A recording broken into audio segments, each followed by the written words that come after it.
कैचियो बाँस केर लक पक है डोलिया, डोलिया में बेटी आनाव कैचियो बाँस केर लक पक है डोलिया, डोलिया में बेटी आना।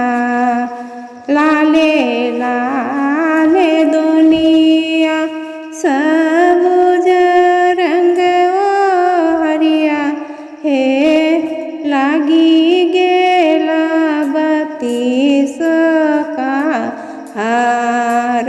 लाले लाले डोलिया सबुज रंग हरिया है लागी गेला बत्तीस का हार।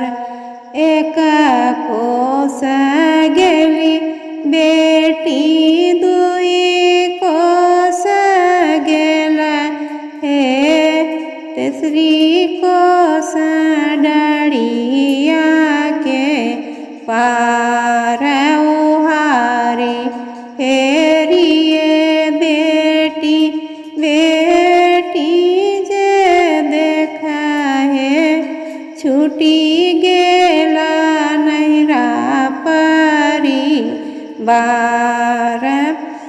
बाँस के बीटा है न बाबा मोरा छूटल, पुरैनी पात है नी माय। राम लक्ष्मण है न भैया मोरा छूटल, छूटी गेला नैरा परी बार। राम लक्ष्मण है न भैया मोरा छूटल, सीता ऐसा निभाऊ जाय। राधा ललिता है न सखी सब छूटल, छूटी गेला नैरा परी बार।